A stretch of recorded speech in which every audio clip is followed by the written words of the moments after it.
오늘 우리에게 주시는 하나님의 말씀은 누가복음 24장 13절에서부터 35절까지의 말씀입니다. 누가복음 24장 13절에서부터 35절까지의 말씀, 신약성경 140페이지입니다. 이제 하나님의 말씀을 저와 여러분이 한 절씩 교독하겠습니다.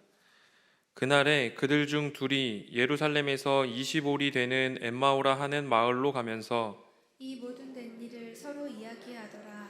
그들이 서로 이야기하며 문의할 때에 예수께서 가까이 이르러 그들과 동행하시나 그들의 눈이 가리어져서 그인 줄 알아보지 못하거늘 예수께서 이르시되 너희가 길 가면서 서로 주고받고 하는 이야기가 무엇이냐 하시니 두 사람이 슬픈 빛을 띠고 머물러 섰더라. 그 한 사람인 글로바라 하는 자가 대답하여 이르되 당신이 예루살렘에 출행하면서도 요즘 거기서 된 일을 혼자만 알지 못하느냐. 이르시되 무슨 일이냐 이르되 나사렛 예수의 일이니 그는 하나님과 모든 백성 앞에서 말과 일에 능하신 선지자이거늘 우리 대제사장들과 관리들이 사형 판결에 넘겨주어 십자가에 못 박았느니라. 우리는 이 사람이 이스라엘을 속량할 자라고 바랐노라. 이뿐 아니라 이 일이 일어난 지가 사흘째요. 또한 우리 중에 어떤 여자들이 우리로 놀라게 하였으니 이는 그들이 새벽에 무덤에 갔다가 그의 시체는 보지 못하고 와서 그가 살아나셨다 하는 천사들의 나타남을 보았다 함이라. 또 우리와 함께 한 자 중에 두어 사람이 무덤에 가 과연 여자들이 말한 바와 같음을 보았으나 예수는 보지 못하였느니라 하거늘 이르시되 미련하고 선지자들이 말한 모든 것을 마음에 더디 믿는 자들이여 그리스도가 이런 고난을 받고 자기의 영광에 들어가야 할 것이 아니냐 하시고 이에 모세와 모든 선지자의 글로 시작하여 모든 성경에 쓴 바 자기에 관한 것을 자세히 설명하시니라. 그들이 가는 마을에 가까이 가매 예수는 더 가려 하는 것 같이 하시니 그들이 강권하여 이르되 우리와 함께 유하사이다. 때가 저물어 가고 날이 이미 기울었나이다 하니 이에 그들과 함께 유하러 들어가시니라. 그들과 함께 음식 잡수실 때에 떡을 가지사 축사하시고 떼어 그들에게 주시니 그들의 눈이 밝아져 그인 줄 알아보더니 예수는 그들에게 보이지 아니하시는지라. 그들이 서로 말하되 길에서 우리에게 말씀하시고 우리에게 성경을 풀어주실 때에 우리 속에서 마음이 뜨겁지 아니하더냐 하고 곧 그때로 일어나 예루살렘에 돌아가 보니 11 제자 및 그들과 함께한 자들이 모여 있어 말하기를 주께서 과연 살아나시고 시몬에게 보이셨다 하는지라. 함께 있습니다. 두 사람도 길에서 된 일과 예수께서 떡을 떼심으로 자기들에게 알려주신 것을 말하더라. 아멘. 지난 3일간 세상에 복이 되어 살아가다가 다시 말씀의 자리로 나오신 우리 염산교회 공동체 모두를 환영하고 축복합니다. 오늘은 마음이 뜨겁지 아니하더냐라는 제목으로 하나님 말씀을 나누고자 합니다. 우리 옆에 있는 사람들과 함께 인사하겠습니다. 좋은 일이 있을 겁니다. 네, 앞뒤로도 인사하겠습니다. 더 좋은 일이 있을 겁니다. 오늘 좋은 일을 행하시는 주님의 은혜가 우리에게 가득하기를 소망합니다. 예전 어떤 교회에서 성도 한 사람이 루게릭 병에 걸린 분이 있었습니다. 현대 과학으로는 그 원인도 치료도 어려운 난치병이었지요. 점점 몸의 근육이 굳어가고 그리고 결국에는 이 호흡에 필요한 근육까지 굳어져 버려 죽음에 이르게 되는 병입니다. 성도님은 몸이 많이 굳어진 상태라 걷지 못하고 휠체어를 타셨는데 손도 발도 잘 쓸 수가 없어서 많이 움직이지 못할 만큼 병이 많이 진행된 상태였습니다. 그래서 온 교회는 그 성도의 회복을 위해서 함께 열심으로 기도했었지요. 그 중에 그 교회 담임 목사님도 있었습니다. 하루는 열심히 기도하고 나왔는데 그 목사님 하시는 말씀이 내가 저 사람만 일으키면 우리 교회 10,000명 되는 건 시간 문제다. 저는 제 귀를 의심했습니다. 성도의 생명을 위해서가 아니라 회복을 위해서가 아니라 그 믿음을 위해서가 아니라 교회의 부흥을 위해 기적을 소망하다니 어이가 없었습니다. 어릴 때 부모님을 따라서 참 기도원을 많이 다녔습니다. 한월산 기도원이라든지 오살리 기도원이라든지 할렐루야 기도원이라든지 유명한 기도원들 다들 가보셨죠? 초등학교 저학년 때 저희 큰아버지께서 암에 걸리셔서 병원에서 치료를 포기하고 한동안 기도원에서 병이 낫기를 위해서 기도했던 적이 있습니다. 열심히 기도했습니다. 하지만 결국 큰아버지는 병이 악화되어서 돌아가셨지요. 제가 참 어릴 때였던 것 같은데 그럼에도 불구하고 그때 참 많이 실망했던 것 같습니다. 어린 마음에 아니 저렇게 열심히 하면 하나님이 좀 들어주셔야 하는 거 아닌가라는 생각을 했던 것 같습니다. 한 번쯤 TV에서 본 경험들이 있으실 텐데 언젠가 어느 기도원에서 원장이 손으로 암덩어리를 막 꺼내는 영상들이 한동안 나왔던 적이 있습니다. 그러나 이미 손에 쥐고 있던 물감을 터뜨리면서 돼지 비계 같은 것들을 이렇게 주물주물 해가지고 꺼내는 척 사기를 쳤었죠. 저는 그때도 많이 실망했습니다.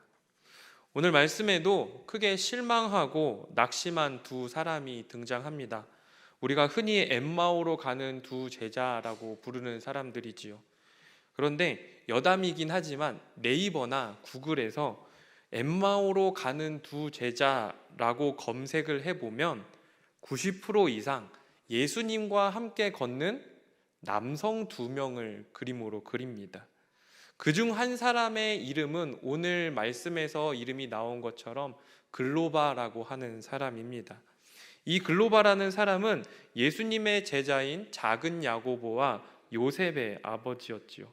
그리고 작은 야고보를 알페오의 아들 야고보라고도 부르니 글로바의 다른 이름은 알페오일 가능성이 높습니다. 이처럼 복음서를 통해서 글로바에 대한 여러 가지 사항들을 유추해 볼 수 있는데요. 그러나 다른 한 사람, 글로바를 제외한 다른 한 사람의 기록은 별다른 기록이 나와 있지 않습니다.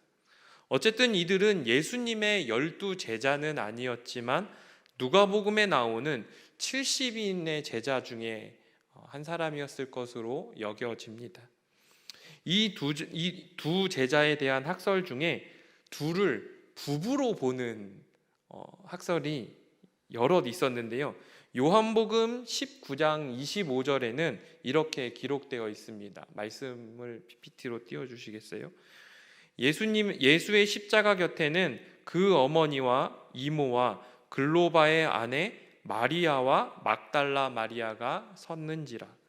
즉 예수님께서 십자가에 달리셨을 때 가장 마지막 순간까지 그 자리를 지키던 사람 중에 글로바의 아내 마리아가 있었다. 성경은 기록하고 있습니다. 이것을 볼 때 예수님의 죽음 이후에 글로바와 그의 아내가 자신의 집으로 돌아가던 중이었다고 보는 견해가 있더라고요. 상당히 흥미로운 이야기였습니다. 우리 성도님들 주일 예배 마치고 수요 예배 마치고 금요 기도회 마치고 집에 돌아가는 길에 차 안에서 혹은 가족과 함께 이런저런 교회에 대한 이야기들 두런두런 이야기 나누시지 않으십니까? 마치 그렇게 가고 있는데 집으로 돌아가고 있는데 그 자리에 주님이 함께 하셨다. 이렇게 생각하면 상황을 조금 더 이해하기 쉬울 것 같습니다. 이 엠마오로 가던 두 제자 이야기는 워낙 유명한 이야기다 보니 우리는 그 내용도 그리고 이야기에서 나오는 교훈도 잘 알고 있습니다. 보통은 부활을 믿지 못하는 제자들에게 부활을 확증시키시고 그리고 실망과 좌절한 이들을 회복시키셨다라는 메시지가 많이 있지만 오늘 저는 조금은 다른 관점, 즉 우리 믿음의 본질이 어디 있는가라는 주제로 말씀을 묵상하려고 합니다. 과연 우리의 믿음의 본질이 어디에 있고 우리 믿음의 본질이 무엇이고 우리 그리스도인들이 어떻게 살아야 할까요? 첫째로 주님은 우리에게 믿음의 본질이 말씀에 있다 가르쳐 주십니다. 성도님들께서는 신앙의 본질, 우리 믿음의 근거가 무엇이라고 생각하십니까? 물론 제가 좀 전에 말씀이라고 했으니까 말씀이라고 대답하시겠죠. 그런데 생각보다 많은 사람들이 때로는 저도 알게 모르게 우리 믿음의 근거를 기적에 두면서 믿음의 근거를 기적이라는 그런 상황에 두면서 살고 있는 것을 보게 됩니다.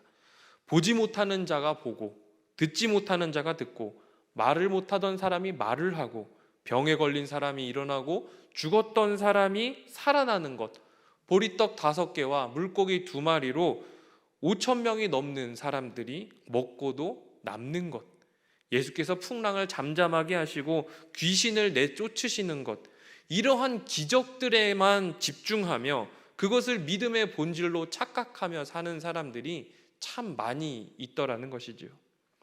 오늘 엠마오로 가던 2 제자가 실망한 이유가 무엇입니까? 그렇게 많은 기적을 보이셨던 예수님이, 능력 있던 예수님이 기적적으로 로마의 통치를 끝내고 이스라엘을 독립시키실 것만 같았는데 예수님이 너무도 무기력하게 허무하게 십자가에서 죽음을 맞이했기 때문이었습니다. 이렇게 큰 실망과 낙심, 좌절한 이들에게 예수님께서 찾아오셨습니다.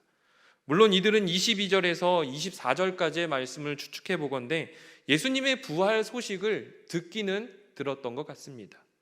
새벽에 예수님의 무덤으로 찾아갔지만 시체는 없었다.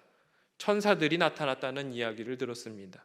다시 확인해 보려고 무리 중에 2 사람을 보냈지만 역시 예수를 보지 못했다라고 말하고 있습니다. 아마 그들은 예수의 부활을 믿지 못했던 것 같습니다. 만약 2 제자 중 한 사람이 글로바의 아내 마리아였다고 한다면 더더욱 그러했을 것 같습니다. 눈앞에서 마지막까지 예수의 죽음을 바라보았던 사람이었을 테니 말이죠. 그렇다면 이처럼 부활을 믿지 못하는 사람에게 예수님의 부활을 가장 확실하게 증명할 수 있는 방법이 무엇이었을까요? 도마에게 그러하셨던 것처럼 봐라, 내 손과 발을 만져봐라, 옆구리에 창자국도 한번 봐라, 이러면 가장 확실하지 않겠습니까? 죽었다가 다시 살아나신 주님, 죽음도 이기신 기적의 주님을 직접 눈으로 보여주고 체험시켜주면 무조건 믿지 않았겠습니까? 그런데 주님은 그렇게 하지 않으셨습니다. 27절을 보십시오. 이에 모세와 모든 선지자의 글로 시작하여 모든 성경에 쓴 바 자기에 관한 것을 자세히 설명하시니라. 모세와 선지자의 글, 율법과 예언서와 그리고 모든 성경, 성문서, 우리가 알고 있는 구약 성경이라고 할 수 있을 텐데 이 성경에서 나오는 예수님에 대한 이야기들, 예수님에 관한 말씀들을 예수님께서는 기적을 보여주는 대신에 말씀으로 그리스도의 고난과 부활을 깨우쳐 주셨습니다. 성도님들, 기적의 뿌리를 내린 신앙은, 기적 위에 세운 신앙은 오래가지 못합니다. 출애굽할 때 10가지 재앙을 겪었던 바로 애굽을 떠올려 보십시오. 10가지 재앙 하나하나가 기적이었습니다. 하지만 바로는 기적이 일어날 때마다 점점 더 완악해져 갔습니다.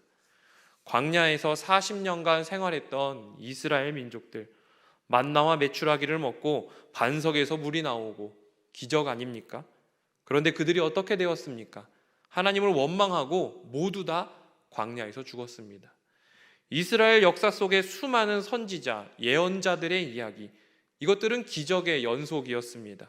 그러나 그들은 다시 불순종하고 결국 하나님을 떠났습니다.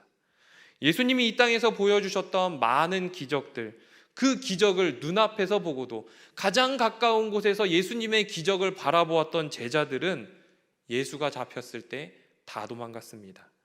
부활하신 예수님의 소식을 듣고도 믿지 않았습니다.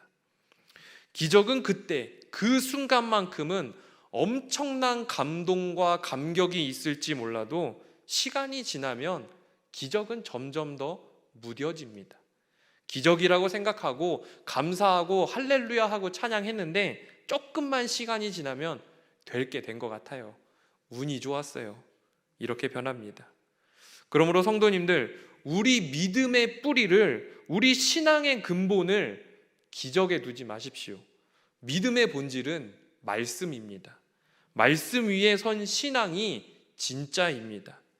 요한복음 1장 1절에서 태초에 말씀이 계셨고 이 말씀이 하나님과 함께 계셨으니 이 말씀은 곧 하나님이시다라고 성경은 분명히 말합니다. 말씀 위에 선 신앙, 하나님의 말씀 위에 선 신앙이 진짜 든든한 신앙입니다. 사랑하는 염산교회 공동체 여러분, 주님께서 낙심한 이들을 회복시키신 방법, 그리고 오늘도 슬픔과 절망, 좌절 속에 있는 성도들을 위로하고 회복시키시는 방법은 말씀입니다. 기적은 말씀이 선포되고 성취되어 가는 과정의 일부일 뿐입니다. 주님의 말씀 위에 우리의 믿음이 든든히 세워져 가는 염산교회가 되기를 소망합니다. 말씀을 바로 선포하고 또 선포되어진 말씀이 우리의 삶의 자리에 영향력을 갖고 또 그 말씀이 이루어지는, 그 말씀이 성취되는 은혜가 있기를 소망합니다. 두 번째로 주님은 믿음의 본질이 예수가 주인 되심에 있다라고 깨우쳐 줍니다. 엠마오로 가던 제자들이 부활하신 예수님을 만나서 한참 동안 대화를 하다가 주님의 이야기가 더 듣고 싶어졌습니다. 그래서 예수를 강권하여 우리와 조금 더 이야기하자고 하루를 보내고 가자라고 권하였지요. 예루살렘에서 엠마오까지의 거리가 25리, 지금으로 치면 11km가 조금 넘는 거리이니 아마 한나절이면 도착했을 겁니다. 그래서 아마 그들이 함께 들어간 집은 글로바 자신의 집이었을지도 모릅니다.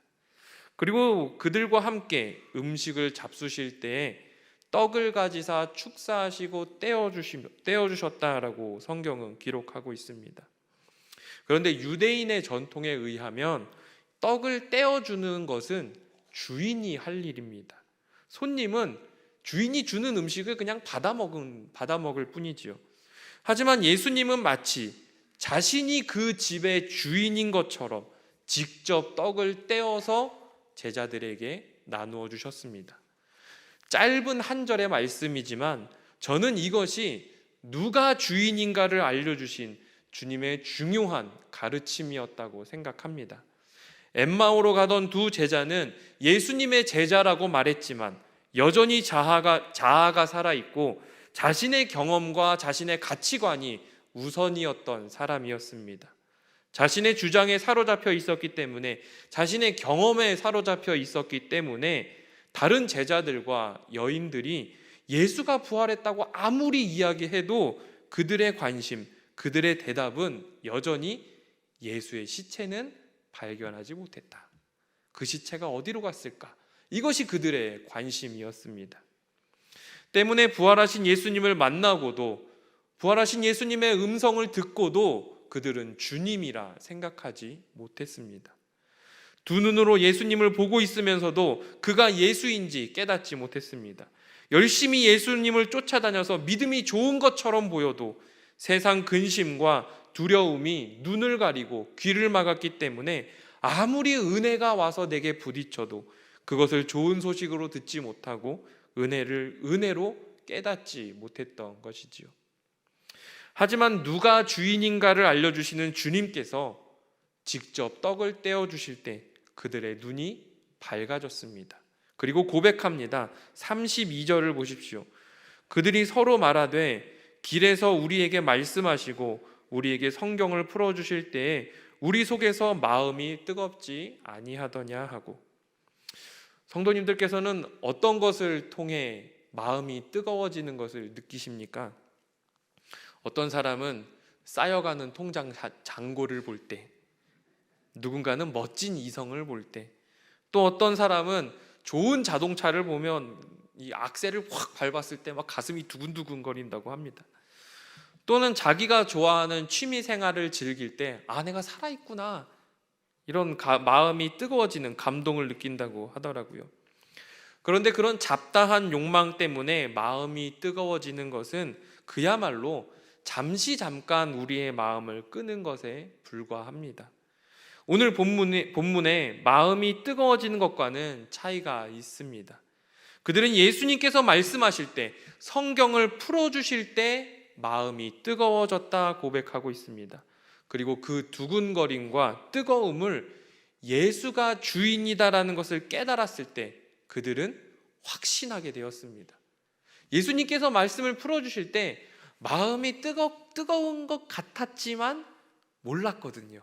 그런데 예수님께서 떡을 떼어주시고 내가 주인이다 알려주셨을 때 그들의 마음 가운데 확신이 생겼습니다. 사랑하는 염산교회 공동체 여러분, 말씀 위에 세운 신앙이, 말씀 위에 세워진 믿음이 진짜입니다. 그리고 말씀을 통해 뜨거워진 마음을 확인하는 것은 예수님이 나의 주인 되심을 믿음으로 고백하는 것에서부터 시작됩니다. 주님이 낙심하고 좌절한 삶과 마음을 회복시키신 것도 말씀과 주님의 주인 되심을 가르쳐 주신 것이었습니다. 상처가 있으십니까? 거듭된 실패에 실망하고 좌절하셨습니까? 큰 슬픔으로 인한 두려움과 그리움, 걱정과 근심이 우리의 삶을 휘감고 있습니까? 2000년 전 제자들을 말씀으로 회복시키시고 그들에게 마음이 뜨거워지는 치유를 주셨던 예수님께서 오늘 지금도 여전히 우리의 마음을 뜨겁게 회복시켜 주실 것입니다. 그 회복은 말씀으로부터 시작합니다. 그 회복은 주님이 주인 되심을 고백하고 확신할 때 온전하여집니다. 사랑하는 염산교회 공동체 여러분, 오늘 우리 교회도 회복과 치유가 필요합니다. 예수님을 잃은 제자들처럼 허무함과 허전함과 그리움과 낙심과 하나님을 향한 분노와 원망과 두려움과 걱정, 이런 여러 가지 복잡한 마음들이 우리의 마음을 가득 채우고 있습니다. 그러나 저는 다시 말씀을 묵상하면서 회복시키실 주님을 기대합니다.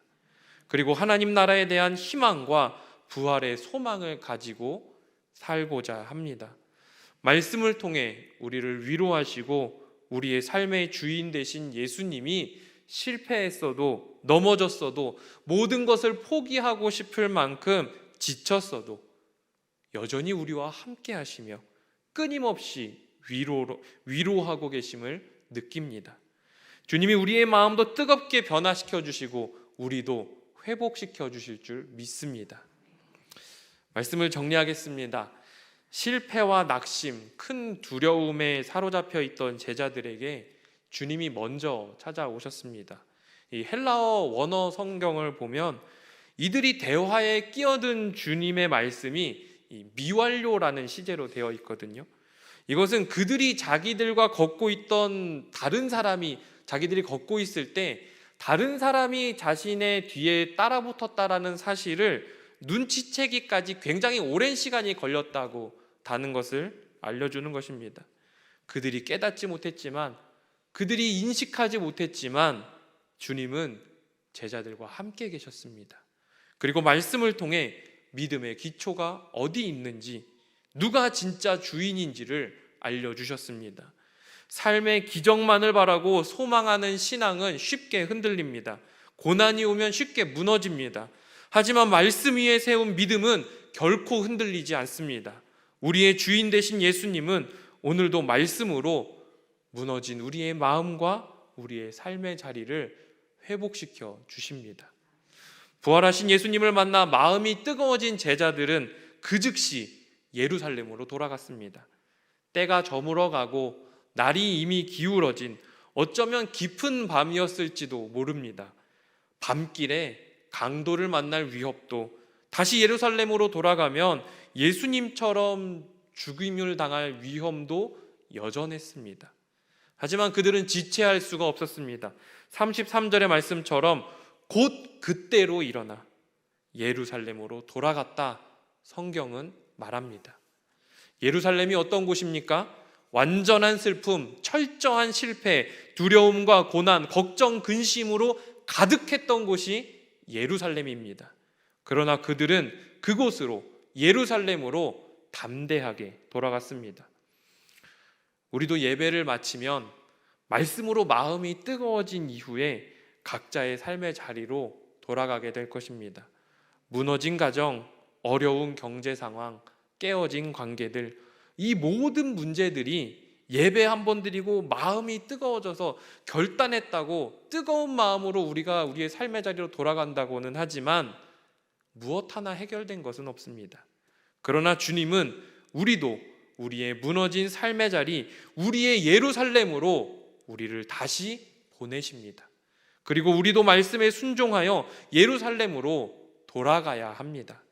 변한 것 하나 없는 예루살렘이었다 할지라도 말씀으로 회복시키신 주인 되신 주님을 고백하고 만났을 때 고난과 걱정과 근심과 두려움이 가득했던 예루살렘은 부활의 현장이 되었습니다. 사랑하는 염산교회 공동체 여러분, 주님은 우리를 회복시키십니다. 우리를 온전한 그리스도인으로 주님의 제자로 우리를 세우십니다. 이제 우리도 나를 힘겹게 하던 삶의 자리, 나의 예루살렘으로 다시 돌아가야 합니다.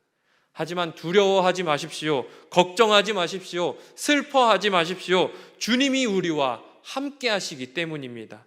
무너지고 실패했던 그런 경험, 무너지고 실패했던 철저한 패배의 경험 가득했던 나의 예루살렘, 나의 삶의 자리에 주님이 함께 하시면 우리의 삶의 자리가 곧 부활하신 주님을 만나는 자리가 될 줄로 믿습니다.